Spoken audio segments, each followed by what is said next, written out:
Do you know that after 70, walking too much can actually harm your body instead of helping it? Most people think the secret to longevity is simple. Just keep moving. But according to doctors, that belief might be misleading. As we age, the way our bodies respond to exercise changes dramatically, and what once helped us stay fit can quietly drain our energy and weaken our joints. In this video, we're going to talk about 5 powerful things you should focus on instead of endless walking. These are doctor-approved habits that protect your joints, strengthen your balance, and keep your heart and brain young without overstraining your body. Stay until the end, because the number one thing on this list is something most seniors overlook entirely. Yet it can add years of vitality and stability to your life. If you've been walking every day but still feel pain, fatigue, or stiffness, this video may completely change how you think about exercise after 70. Now let's get started. Number 1, flexibility and joint mobility training instead of repetitive steps. Doctors now warn that one of the biggest mistakes seniors make is focusing on endurance rather than flexibility. Long walks may strengthen the heart, but they also repeat the same motion thousands of times, putting constant pressure on the knees, ankles, and hips, areas already more fragile after 70. Without stretching and joint mobility work, every step adds a little more stiffness and inflammation. Flexibility, however, does something walking can't.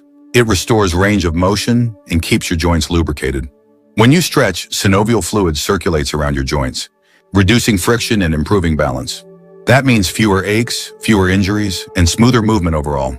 Walking can maintain function, but stretching and mobility work restore it. Many older adults mistake stiffness for weakness.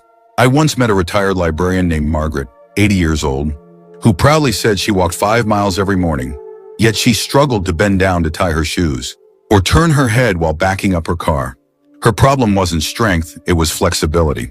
After just a few weeks of daily stretching routines guided by her physiotherapist, she regained movement she hadn't felt in years. She said, "It feels like oil in my joints again."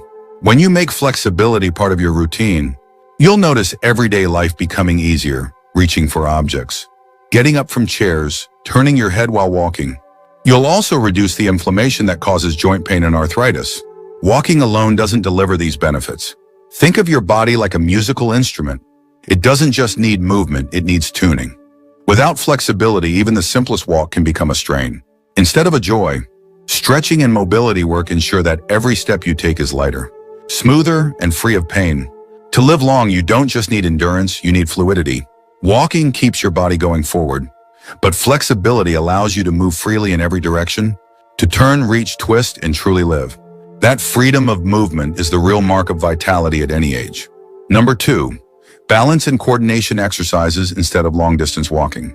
Doctors emphasize that after 70, balance matters more than mileage. Many older adults think that the more steps they take, the better.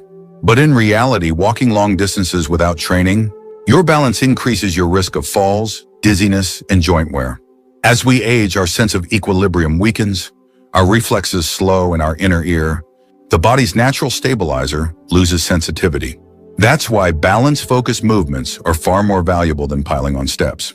When you train balance, you teach your body to trust itself again. Standing on one leg, doing heel-to-toe steps, or shifting your weight side to side while holding onto a chair activates deep stabilizing muscles around your hips and spine. These tiny muscles are the foundation of every movement, yet most seniors ignore them until they're gone. Without balance training, even short walks can turn risky, because the muscles that protect you from falls have gone dormant. I knew a woman named Linda, 75 years old, who prided herself on walking nearly 5 miles a day. She said it made her feel young. But one afternoon, a small uneven patch on the sidewalk caused her to trip and break her wrist. When her physical therapist evaluated her, he said her balance reflexes were almost non-existent. She began doing daily coordination exercises, standing on one foot, practicing side steps and gentle yoga. Within 3 months, she could climb stairs without gripping the railing, and her confidence returned. What's important to understand is that balance is like memory. If you don't use it, you lose it. But the good news is it can be retrained at any age. Try this simple exercise while brushing your teeth. Stand on one leg for 10 seconds, then switch. Or walk slowly across a room, focusing on each step's control rather than speed. These small actions awaken the brain-body connection that keeps you steady. Tai Chi and gentle yoga are particularly powerful for older adults because they combine balance, breathing, and mindfulness. They strengthen the nervous system, improve posture, and reduce the fear of falling, a fear that itself increases fall risk. If walking makes you tired or unstable, it's not weakness, it's a signal. Your body is asking for smarter movement, not more movement. Balance and coordination exercises don't just protect you physically, they keep your brain sharp by challenging your focus and reaction time. So instead of aiming for long, exhausting walks, devote a few minutes each day to stability training. Think of it as walking insurance. It will keep you upright, confident, and strong well into your later years. If you're still watching this video and finding these insights valuable, please comment number 2 below to let me know you're here. And if you haven't subscribed yet, I recommend you subscribe and turn on the bell so you don't miss any videos. Your support helps us continue creating good content to inform and inspire you. Now let's move forward. Number 3, strength training over endless walking. Most seniors believe that walking every day is the key to staying healthy after 70.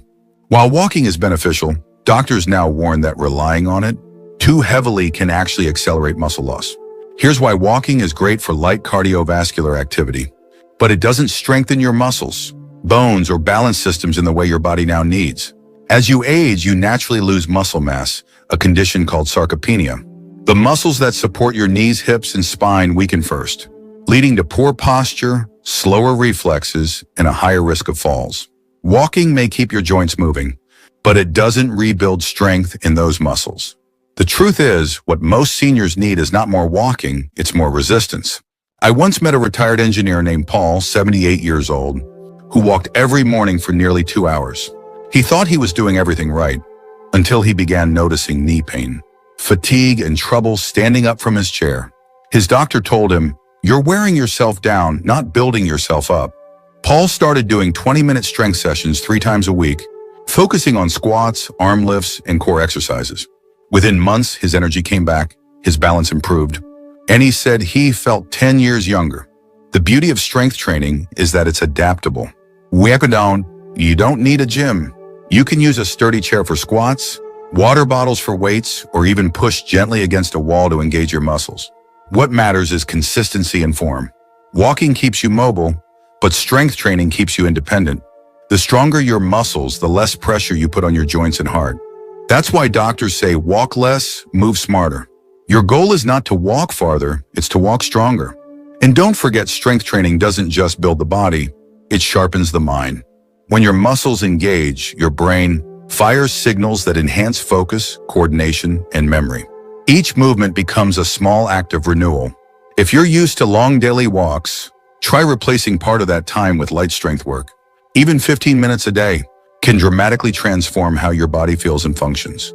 At 70 and beyond, it's not about endurance, it's about empowerment. Number 4, breathing and posture work instead of constant cardio. One of the most overlooked forms of exercise after 70 is breathing. Doctors say that the way you breathe affects nearly every system in your body, your heart, your brain, your blood pressure, and even your emotional state. Yet most older adults breathe shallowly, using only a fraction of their lung capacity. Long walks may strengthen your legs, but proper breathing strengthens your life force. Deep breathing exercises combined with posture correction do more for your health than most realize. When you breathe fully, your diaphragm expands and massages your internal organs. It improves oxygen flow, lowers stress hormones, and keeps your heart rhythm steady. Walking, especially with poor posture, can sometimes reinforce shallow breathing habits, making you feel fatigued or dizzy. A retired teacher named Robert, 82 years old, told me he used to walk for an hour every morning, but still felt lightheaded halfway through the day. His doctor found nothing wrong with his heart, it was his breathing. He learned to practice slow, rhythmic, breathing 4 seconds in through the nose, 6 seconds out through the mouth. He said it was like turning on the lights in a dim room. His energy and focus improved within weeks. Breathing exercises also help correct posture. When you take full breaths, your spine naturally lengthens, your shoulders open, and your chest expands. Poor posture, especially rounded shoulders and a forward head, compresses the lungs and restricts airflow. Over time, this creates a vicious cycle of tension and fatigue. Standing tall while practicing deep breathing reactivates the muscles that support the spine and lungs, helping you feel more awake and confident. Try this stand against a wall, heels touching it, And slowly breathe in while imagining your lungs expanding toward your back. Then exhale gently, letting your shoulders relax. Doing this a few times a day retrains your nervous system to stay calm and centered. Yoga breathing, also known as pranayama, and simple Tai Chi movements are excellent for seniors. They restore oxygen flow, reduce stress, and lower blood pressure naturally. Even sitting quietly and breathing consciously for 5 minutes can shift your mood and clear mental fog. After 70, you don't need more sweat, you need more oxygen. Walking too much without learning to breathe properly can leave your body tired and your mind restless. But when you focus on breathing and posture, you create harmony between your heart, lungs, and brain. If you're still watching this video and finding these insights valuable, please comment number 4 below to let me know you're here. And if you haven't subscribed yet, I recommend you subscribe and turn on the bell so you don't miss any videos. Your support helps us continue creating good content to inform and inspire you. Now let's move forward. Number 5, strength and resistance training instead of long, tiring walks. Doctors say that the single most powerful form of exercise for people over 70 isn't walking, it's resistance training. While walking keeps your heart moving, strength training keeps your entire body alive. After 70, the biggest danger isn't just heart disease, it's muscle loss, known as sarcopenia. It's the quiet thief of independence, balance, and vitality. Every year after 60, the average person loses about 1% of muscle mass. That might sound small, but by 80, it can mean the difference between living freely or relying on a cane. When you have strong muscles, you have stronger bones, better posture, and faster recovery. Walking alone can't stop muscle loss because it doesn't challenge your body enough to rebuild strength. A man I once met named Harold, 78, used to walk 2 miles every day. He thought it was enough until he started having trouble standing from a chair. His doctor told him to add simple bodyweight exercises, wall push-ups, squats, and light dumbbell curls. Within a few months, his legs stopped trembling, his grip improved, and his back pain nearly vanished. He told me, "I thought I was getting old, but I was just getting weak." Strength training doesn't mean lifting heavy weights like an athlete. It can be as simple as resistance bands, water bottles, or even your own body weight. What matters is that your muscles are working against resistance. These small, controlled movements trigger the body's natural repair process, boosting hormones that preserve strength and slow aging. Doctors also note that resistance training improves brain function. When you activate your muscles, your brain releases growth factors that protect neurons and support memory. This connection between muscle and mind is one of the most powerful anti-aging discoveries of recent years. If you can, dedicate 2 or 3 short sessions a week to strength work. Focus on your legs, hips, back, and core. These are the pillars of mobility. Even short routines can have dramatic effects. Think of it as investing in your future stability. When combined with flexibility, balance, and proper breathing, resistance training forms the foundation of healthy aging. It doesn't just help you live longer, it helps you live stronger. Final thoughts. Many people assume that walking more automatically means living longer. But longevity isn't about movement alone. It's about the right kind of movement. After 70, your body speaks a different language. It needs stability, strength, flexibility, and breath, not exhaustion. The truth is, aging well isn't about doing more. It's about doing smarter. You can't outwalk time, but you can outsmart it by treating your body with intention and care. Each of these 5 habits gives you a way to reclaim control over your health, one mindful action at a time. If you've been feeling tired, sore, or stuck in your routine, this is your sign to shift your approach. Less walking, more awareness. Less repetition, more restoration. That's how you build not just years to your life, but life to your years. Thank you for